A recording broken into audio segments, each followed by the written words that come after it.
Karena saudara, akibat-akibat daripada meremehkan firman itu sedang terjadi di hari-hari ini. Akibat dari memandang enteng firman. Sama saja seperti kita dalam situasi pandemi saat ini. Saudara, kita tidak bisa memandang enteng protokol atau aturan-aturan yang sudah digembar-gemborkan kepada kita. Kita harus menjaga, mengamankan diri kita sendiri. Memang kita adalah anak Tuhan, tetapi tidak semuanya harus Allah yang lakukan. Ada bagian kita, ada bagian Tuhan. Amin.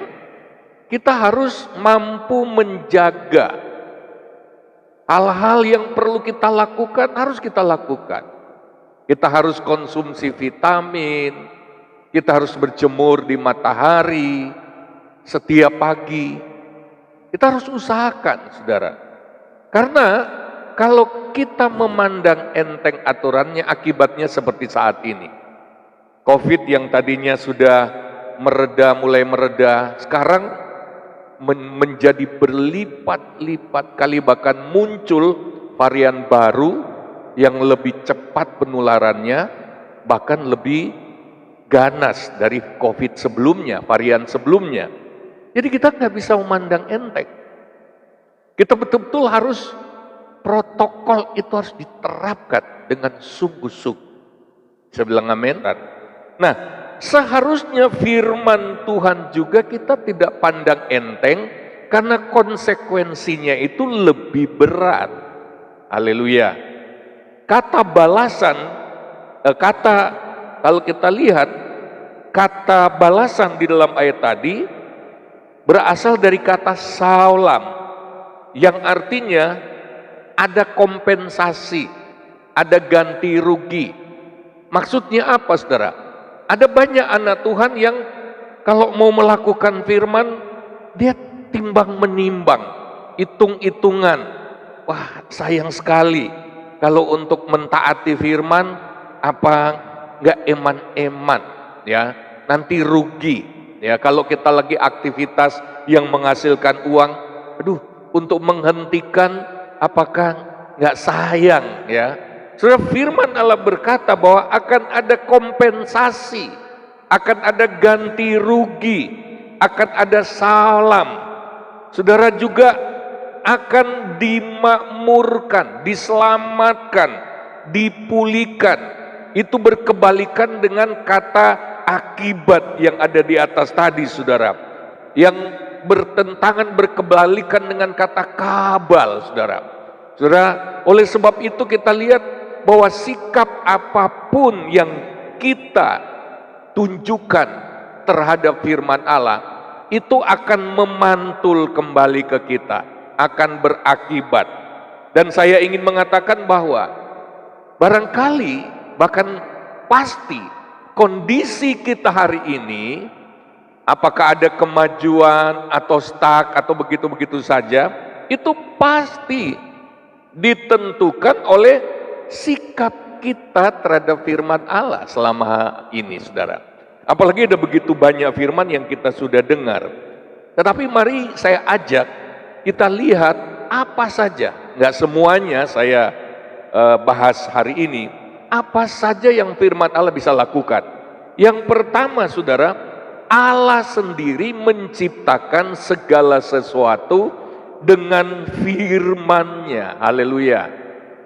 Allah sendiri menggunakan firman-Nya untuk menciptakan apapun juga yang sedang kita lihat atau yang bisa kita lihat di alam ini.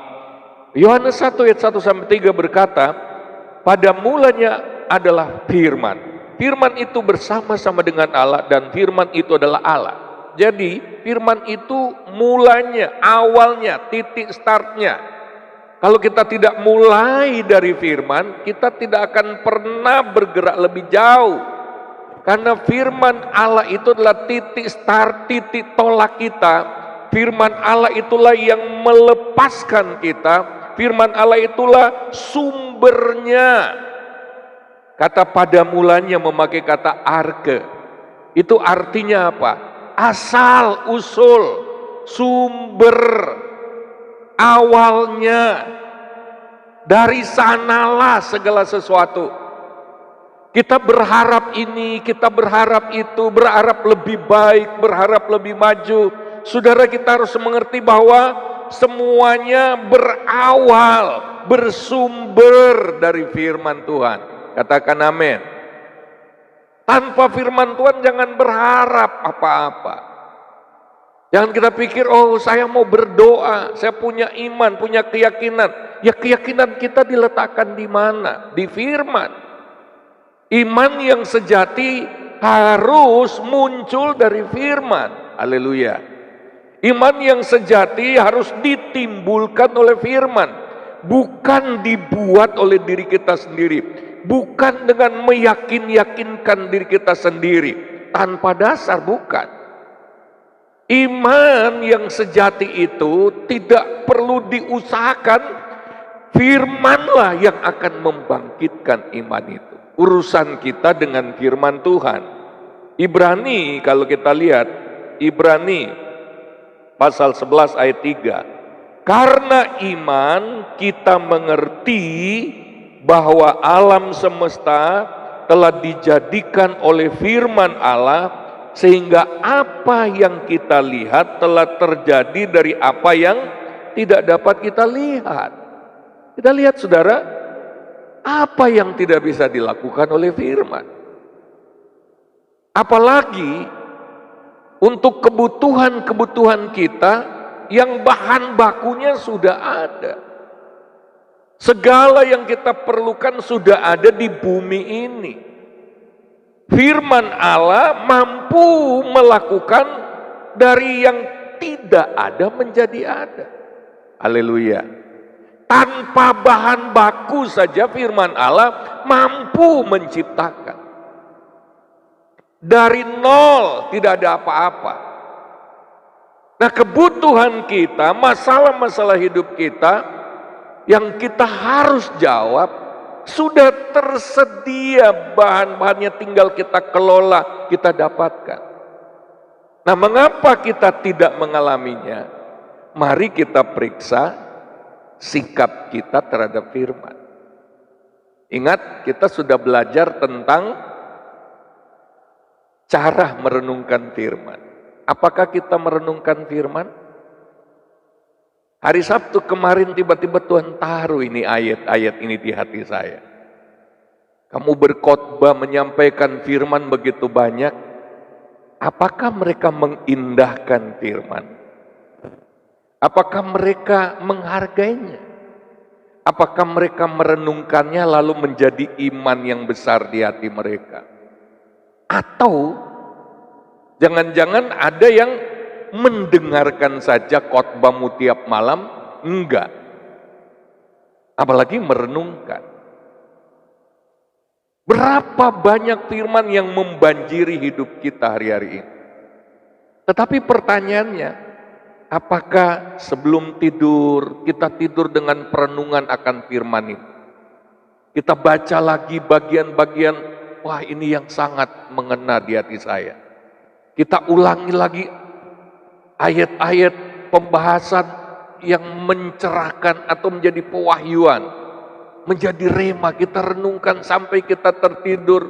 Begitu bangun pagi, firman Allah itu kembali lagi muncul dalam pikiran kita. Kita terus merenungkannya siang dan malam, di sela-sela kita melakukan apalagi menghadapi persoalan yang muncul pertama-tama adalah firman. Apakah itu ada dalam hati pikiran kita? Itu pertanyaan pentingnya. Karena firman Allah itu begitu dahsyat. Haleluya. Dia yang menciptakan segala sesuatu. Jangan sampai begini. Kita ini menipu diri kita sendiri. Yakobus pasal 1 mengatakan, kalau kita tidak melakukan firman, kita menipu diri kita sendiri. Maksud saya menipu begini, kita keluar masuk gereja, lalu kita berharap pasti Tuhan senang, pasti Tuhan membalas, pasti Tuhan memberkati saya. Nyatanya kita keluar masuk gereja, tetapi tidak terjadi apa-apa dalam hidup kita. biasa saja, datar saja. Padahal kalau kita melihat mungkin teman kita, saudara kita, tetangga kita jadi bingung sendiri. Kok mereka terus-menerus meningkat, mereka terus mengalami kemajuan, mereka berlari secara ekonomi, kehidupan mereka terus ada progres, tetapi kita kok jalan di tempat. Kan aneh, saudara, aneh. Mari saudara kita lihat bahwa kalau kita pegang firman Allah, maka firman Allah itu berkuasa melakukan, menciptakan sesuatu yang tidak ada menjadi ada. Haleluya. Yang kedua saudara, Ibrani 1 ayat 3 berkata, Ia adalah cahaya kemuliaan Allah dan gambar wujud Allah, dan menopang segala yang ada dengan firman-Nya yang penuh kekuasaan. Lihat, sampai hari ini Tuhan masih menggunakan firman-Nya untuk menopang segala yang ada dengan firman-Nya. Artinya, kalau Tuhan tidak menggunakan firman menopang, semua sudah hancur. Bukan cuma goncang, semua pasti runtuh, saudara. Mari kita sadari, jangan memandang enteng firman. Haleluya. Jangan pandang enteng firman. Goncangan akan semakin hebat di akhir zaman. Covid sampai 2001 belum tentu berakhir. Karena Covid nggak bisa dihilangkan. Dia pinter sekali bermutasi. Kalau vaksin-vaksin yang ada saat ini berhasil menghentikan Covid varian yang sebelumnya, apakah tidak akan ada varian yang lebih ganas yang tidak bisa diatasi oleh vaksin yang sudah ada? Nggak ada yang bisa menjamin. Nggak ada. Karena Covid itu cepat sekali beradaptasi. Cepat sekali menyesuaikan diri, bisa menjadi lebih ganas, lebih cepat, dan lain sebagainya. Tidak ada yang bisa menjamin, oh nanti kalau semua masyarakat sudah divaksin, maka Covid berhenti. Oh, nggak ada yang bisa menjamin. Belum lagi kalau muncul virus yang baru. Kalau Covid bisa muncul setelah sekian tahun, Covid-19 ini muncul, apakah tidak akan ada virus baru?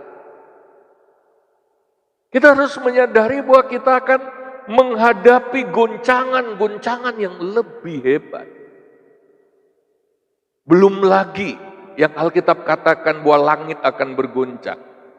Itu berarti benda-benda langit bisa muncul, bisa hancur, bisa bertabrakan, dan kemudian bisa menghancurkan bumi. Kita ada di dunia akhir zaman. Kita harus betul-betul pegang erat firman. Haleluya. Kita nggak boleh mengabaikan begitu saja. Karena Allah sendiri masih menopang segala sesuatu dengan firman-Nya. Jangan menyingkirkan firman dari hidup kita. Memang kita sering dengar firman, tetapi apakah kita menggunakan firman itu untuk kekuatan hidup kita? Yang ketiga, mari kita lihat Mazmur 107 ayat 17 sampai 20. Allah menyuruh firman-Nya yang menyembuhkan. Ada orang-orang menjadi sakit oleh sebab kelakuan mereka yang berdosa, dan disiksa oleh sebab kesalahan-kesalahan mereka. Mereka muak terhadap segala makanan, dan mereka sudah sampai pada pintu gerbang maut, sudah di depan kematian.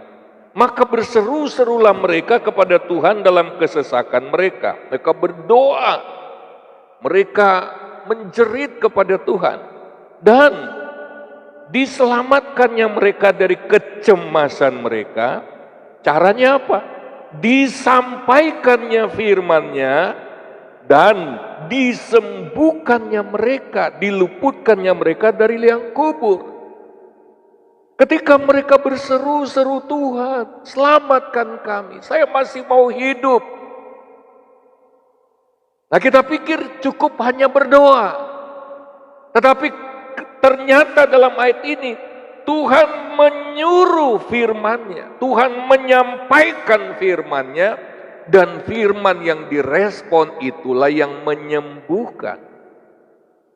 Jadi nggak cukup hanya berdoa, tetapi pikiran kita kosong, hati kita nggak ada firman.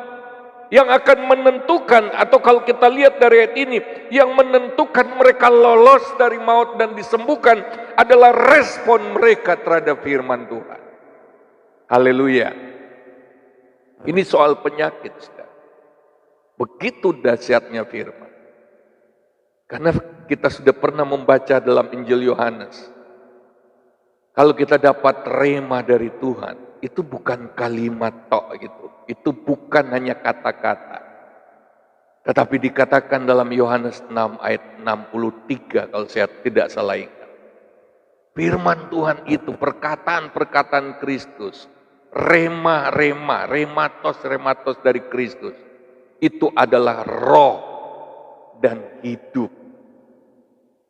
Jadi kalau kita dekat dengan Tuhan, makanya kalau kita mau dapat firman rema dari Tuhan, lekat dengan Tuhan. Kalau dia sudah kasih roh, dia kasih firman, kasih rema, kita dapat roh, kita dapat kehidupan. Kalau kita sudah dapat kehidupan, ayat ini digenapi dalam hidup kita. Walaupun sudah di pinggir maut, kita hidup kembali. Haleluya. Bukan cuma sembuh, saudara. Mazmur 1 ayat 2-3, ayat yang sangat terkenal. Tetapi yang kesukaannya ialah Taurat Tuhan, dan yang merenungkan Taurat itu siang dan malam. Ia seperti pohon yang ditanam di tepi aliran air, yang menghasilkan buahnya pada musimnya, dan yang tidak layu daunnya. Apa saja yang diperbuatnya berhasil. Firman Tuhan membawa keberhasilan. Saudara, sayang sekali. Dan di dalam ayat ini firman Allah harus direnungkan. Jadi keberhasilan, gambaran keberhasilan yang kita akan capai harus datang dari firman. Karena kata merenungkan dalam ayat ini berasal dari kata haga, yang artinya mengimajinasikan, menghayalkan, menggambarkan. Firman bukan hayalan kosong, bukan hayalan yang tidak didasarkan firman. Bukan imajinasi visual yang dibuat sendiri, tetapi karena merenungkan firman, lalu kita melihat gambarannya. Oh, berarti seperti itu, berarti hidupku seperti itu. Oh, puji Tuhan, aku bersyukur Tuhan apa yang Kau rancang bagi hidupku. Apa yang kita renungkan sungguh-sungguh, saudara, apa yang kita pikirkan sungguh-sungguh, itu akan menyeret hidup kita ke sana. Seorang profesor di Jepang saja yang bukan anak Tuhan mempunyai pemahaman yang sama. Apa yang kita pikirkan terus-menerus, kita sungguh-sungguh merindukannya, tanpa kita sadar hidup kita diseret ke sana, dibawa ke sana. Makanya kita harus berhati-hati dengan apa yang kita pikirkan. Haleluya. Haleluya. Nah, kalau yang kita renungkan firman, firman yang kita renungkan ini mempunyai kuasa untuk mengangkat, menyeret hidup kita, membawa hidup kita kepada penggenapan dari firman itu. Oleh sebab itu perlu sekali bersungguh-sungguh, konsisten, merenungkan firman Allah siang dan malam. Jadi nggak cuma dengar amin-amin sesudah itu menguap. Kita harus belajar. Waktu kita tidur yang kita pikir persoalan atau firman. Kita nggak lepas dari persoalan. Ya, saya kalau mau baca, saudara, kalau belum pakai kacamata nggak bisa. Saya harus pakai kacamata dulu baru, oh ini maksudnya begitu. Firman Tuhan harus jadi kacamatanya kita. Kalau kita melihat persoalan, jangan lupa pakai kacamata firman.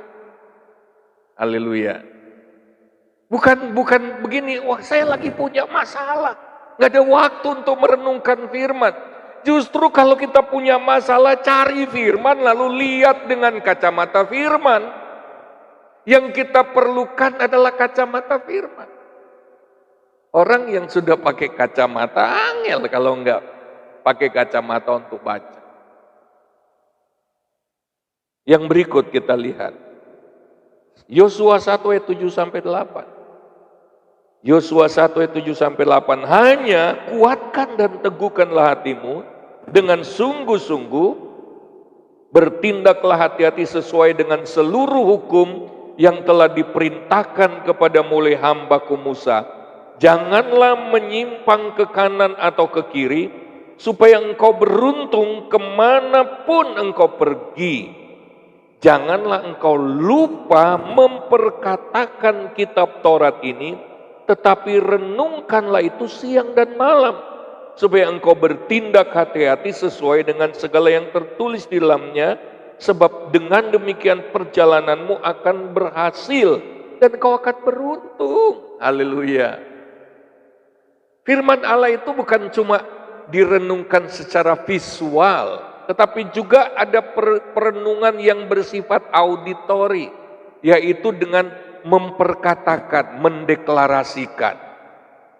Apapun keadaanmu, firman Allah sanggup mengubahnya. Haleluya.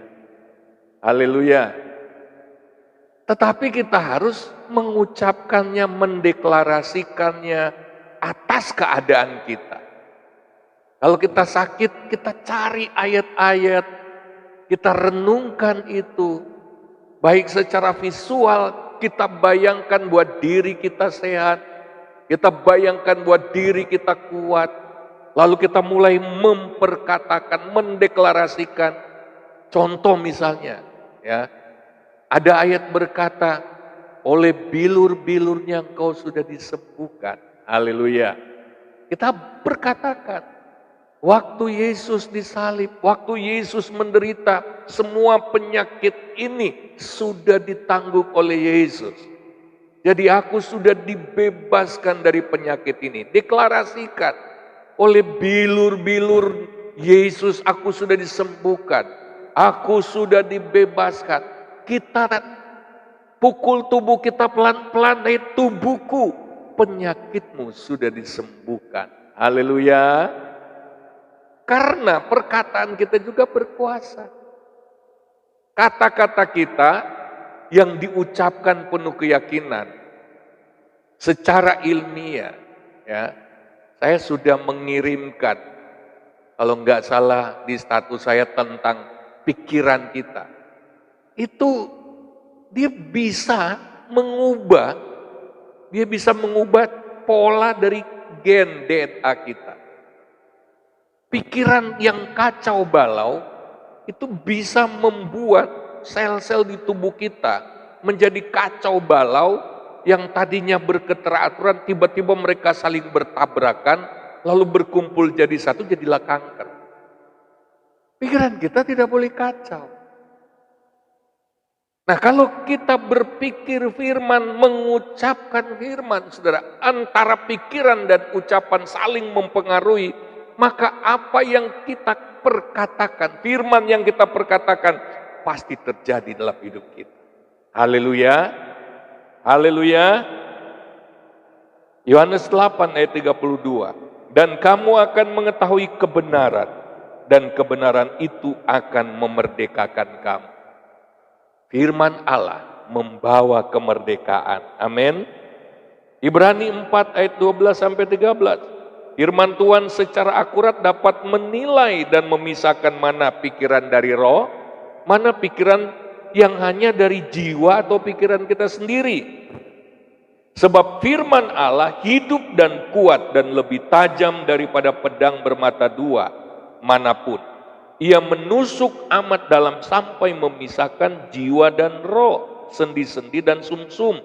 Ia sanggup membedakan pertimbangan dan pikiran hati kita. Dan tidak ada suatu makhluk pun yang tersembunyi di hadapannya. Sebab segala sesuatu telanjang dan terbuka di mata Dia, yang kepadanya kita harus memberikan pertanggungjawaban. Lihat, firman Allah itu menusuk amat dalam sampai memisahkan jiwa dan roh. Maksudnya apa, saudara? Kita tahu bahwa roh kita itu adalah instrumen persekutuan kita dengan Tuhan. Melalui roh kita lah Tuhan menanamkan menanamkan rohnya, atau melalui roh kita lah kita mengalami persekutuan dengan Tuhan. Nah, saudara-saudara, tetapi kita juga punya jiwa.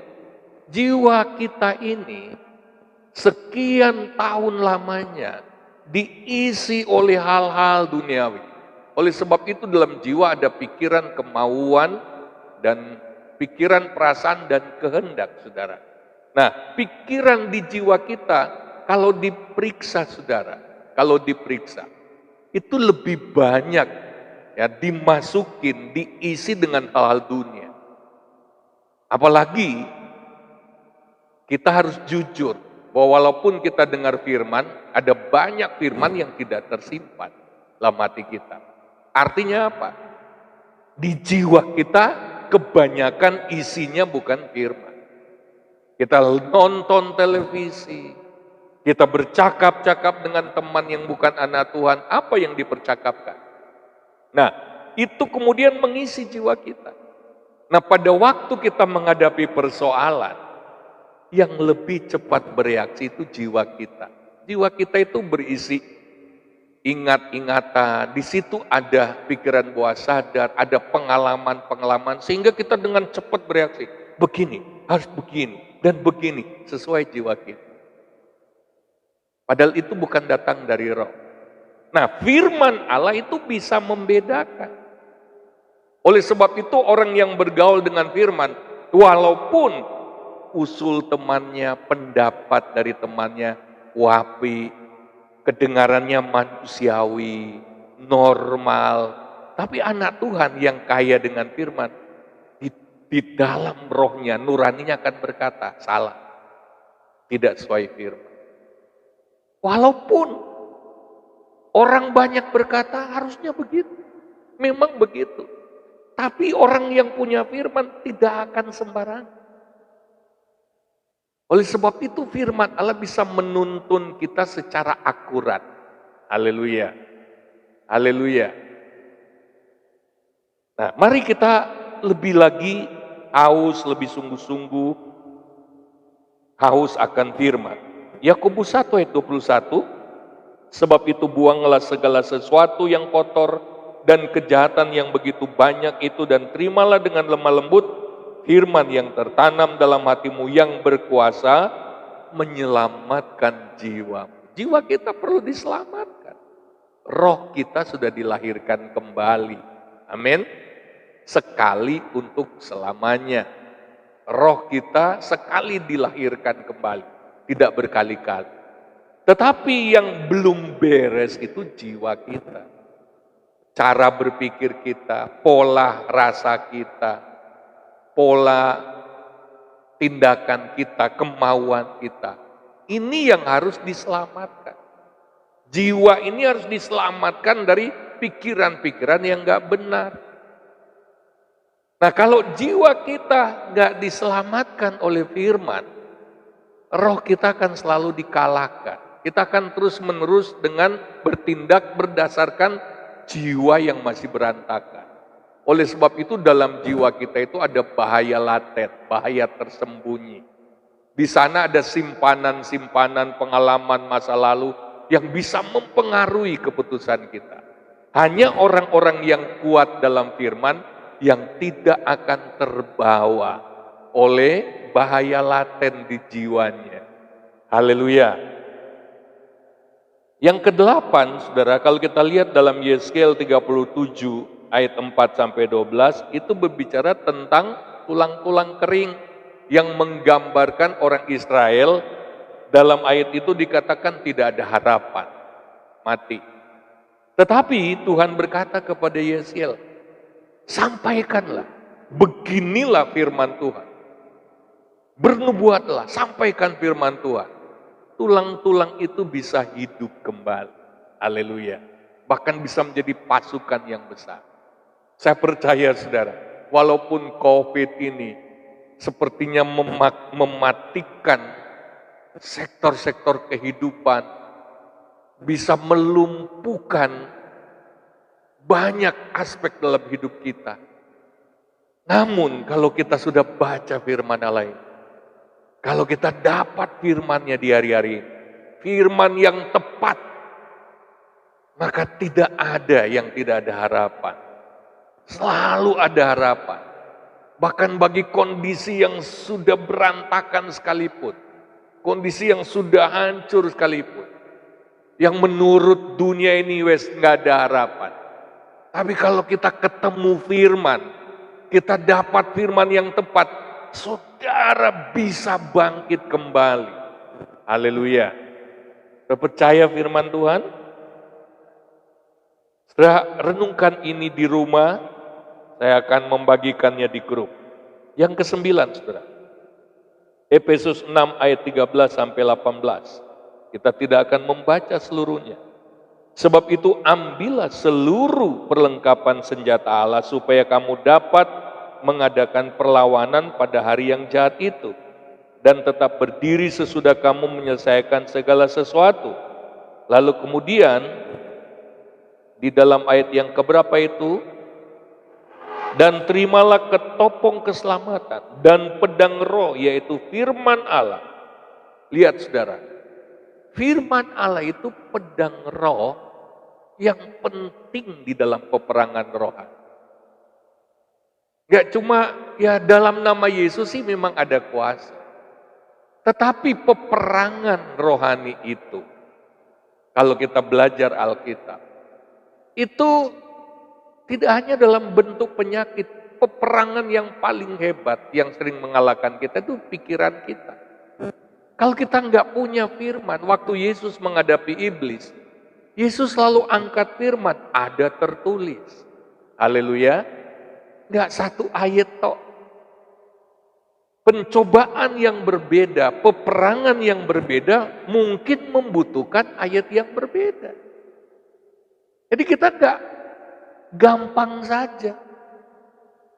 Firman Allah itu pedang roh. Haleluya. Coba katakan firman Allah itu pedang roh. Ada banyak anak Tuhan yang kondisi hidupnya sebenarnya menjadi bulan-bulanan iblis. Karena apa? Dia nggak pernah perang. Dia menyerah pada situasi. Dia berdoa sih kepada Tuhan, berdoa. Tapi Tuhan bilang begini, pakai pedang roh. Haleluya. Mungkin ada yang sampai bingung, Tuhan kenapa ini terus terjadi? Kan saya sudah berdoa. Juga didukung doa oleh komunitasnya. Banyak orang yang ikut berdoa, tapi kenapa ini tetap terjadi? Firman Tuhan katakan, pakai pedang roh. Haleluya. Gunakan pedang roh. Begitu dicabut pedangnya, ternyata cuma gagangnya, gak ada pedangnya. Kalah lagi. Pedang saudara cuma gagangnya atau ada mata pedang? Ada anak Tuhan soal-soal, dalam nama Yesus, tendang iblis, opo koi. Dasarnya opo. Kalau Yesus yang kita kenal sebagai Tuhan saja, dia pakai firman untuk mengalahkan iblis. Haleluya. Dia pakai firman. Maka mari kita belajar firman, belajar menghargai firman. Segala sesuatu kita hadapi dengan firman Allah. Ada dua hal lagi yang kita akan bahas. Firman Allah itu berisi ribuan janji-janji itu. Tapi janji itu kita harus baca. Coba kalau sudah bikin perjanjian dengan pihak lain, terus baca dulu, lalu sudah bilang oke, saya setuju, tanda tangan. Terus ketemukan janji Tuhan. Kita harus cari janji-janji Tuhan, lalu kita tanda tangan. Dengan apa? Dengan kesepakatan dan iman. Oke, saya setuju, saya sepakat, saya iman. Lalu selanjutnya jalani, hidupi janji itu. Kita harus berjalan dalam perjanjian. Coba katakan, kita harus berjalan dalam perjanjian. Kalau dua orang join, saudara, kerjasama, lalu ada perjanjian di antara mereka, maka dalam menjalankan usaha itu, koridornya sudah jelas. Nggak boleh lewat koridor lain. Koridornya itu adalah perjanjian. Amin. Itu caranya menghidupi. Oke, saya tahu ini firman Allah. Apa yang harus saya lakukan? Apa yang Tuhan akan lakukan? Baik, saya akan lakukan. Itu koridor. Saudara kalau pergi ke rumah sakit, itu ada koridor untuk para pengunjung lewatnya sih. Tetapi ada koridor yang tidak boleh dimasuki oleh orang umum. Jangan masuk situ. Begitu juga perjanjian Tuhan, kita harus hidup di dalam. Perilaku kita, gerak-gerik kita harus di dalam koridor firman perjanjian itu. Maka kita akan mengalaminya. Haleluya. Misalnya ada seorang berjanji, ayo kita akan ke Semarang. Nanti di satu tempat kita akan makan bersama. Kita akan melewati jalur ini, iring-iringan. Atau kita akan masuk melalui jalur tol. Arah ke timur, ke Semarang. Lalu kita bilang oke. Kita bilang amin. Saya setuju. Saya percaya. Haleluya, percaya. Tapi kita masuk tol arahnya Pekalongan. Di Pekalongan kita bilang mana janjimu? Itu yang bego itu siapa? Kita ingin Tuhan menggenapkan janjinya, tapi jalurnya salah. Kita tidak hidup di dalamnya. Kita ke jalur lain. Sayang sekali ada ribuan janji Tuhan yang harusnya terjadi dalam hidup kita, tapi tidak terjadi. Kenapa? Kita tidak hidup dalam perjanjian. Kita cuma tahu ada janji itu, kita cuma aminkan, tapi kita tidak menuju ke jalur perjanjian itu. Atau kita tidak bergerak sama sekali. Kita menunggu janji Tuhan, tapi kita tidak bergerak dalam janji Tuhan itu. Saya beri contoh, saudara. Waktu Abraham ada di Ur Kasdim, itu Tuhan panggil dia keluar. Lalu Tuhan kasih janji, kamu akan jadi bangsa yang besar, kamu akan jadi berkat. Nah kalau Abraham itu sama dengan kebanyakan orang Kristen, dia bilang, amin, aku akan jadi bangsa yang besar, aku akan menjadi berkat. Tetapi dia tetap di Ur Kasdim, gak mau keluar, gak mau jalan. Tapi dia aminkan, dia percaya, dia akan jadi bangsa yang besar. Lalu dia menunggu di Ur Kasdim, dia gak bergerak sama sekali. Sampai dia gak akan pernah mengalami janji Tuhan. Tapi Abraham itu begitu terima panggilan Tuhan, terima janji Tuhan, dia terus bergerak. Satu waktu, saudara, dia berhenti di Haran namanya, saudara. Itu ada belasan tahun dia berhenti di sana. Sehingga perjanjian Tuhan itu stop di sana. Waktu Tuhan suruh Abraham keluar, hanya Abraham yang dipanggil keluar, tapi dia bawa Terah ayahnya. Nah, lalu kemudian Tuhan bikin dia berhenti di Haran sampai si Terah bapaknya mati, baru dia bisa melanjutkan perjalanan. Nah, cara kita menghidupi janji Tuhan nggak boleh melenceng. Haleluya, haleluya. Kita harus bergerak tapi tetap di jalurnya. Ada orang taat, tetapi kepunjulan. Dia taat melakukan, tetapi ada yang nggak boleh dia juga lakukan. Itu bukan hidup di dalam janji Tuhan. Kalau kita mau mengalami janji Tuhan, kita harus benar di dalam jalurnya. Amin. Kita terus menghidupinya. Yang terakhir, saudara, kita lihat di dalam Yohanes pasal 12 ayat 47 sampai 48. Dan jikalau seorang mendengar perkataanku tetapi tidak melakukannya, aku tidak menjadi hakimnya. Sebab aku datang bukan untuk menghakimi dunia, melainkan untuk menyelamatkannya.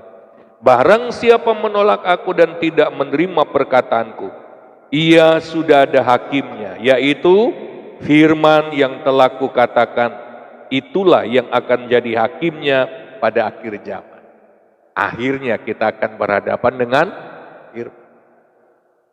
Di akhir zaman yang akan menghakimi kita firman. Yang kita abaikan selama ini, yang kita pandang enteng, begitu hari penghakiman lu yang aku hadapi firman. Apa kita bisa berbohong? Apa kita bisa menghindar? Tidak akan bisa. Oleh sebab itu, jangan memandang enteng firman. Ada di antara kita yang satu hari nggak pernah merenungkan firman. Mestinya hari Minggu ini saya melanjutkan firman Allah minggu yang lalu, juga firman Allah yang sampai hari Jumat kemarin.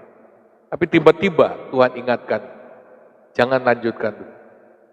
Jangan-jangan ada di antara saudara yang sama sekali tidak pernah mengikuti. Saudara, kalau saudara tidak mengikuti firman, yang sedang membentuk saudara adalah dunia ini. Satu waktu kalau Tuhan berkata, aku tidak mengenal kamu. Walaupun kita menangis, walaupun kita memohon-mohon belas kasihan, tapi kita terlambat. Sekaranglah waktunya kita bersikap berbeda, kita lebih serius dalam merenungkan firman. Tuhan memberkati kita, mari kita bagaikan bejana siap dibentuk. Inilah hidupku di tanganmu, dengan urapan kuasa rohmu, ku dibaharui selalu. Jadikan ku Allah dalam rumahmu, inilah hidupku di tanganmu. Bentuklah seturut kehendakmu, pakailah sesuai rencanamu. Ku mau seperti-Mu Yesus, disempurnakan selalu dalam segenap jalanku, memuliakan nama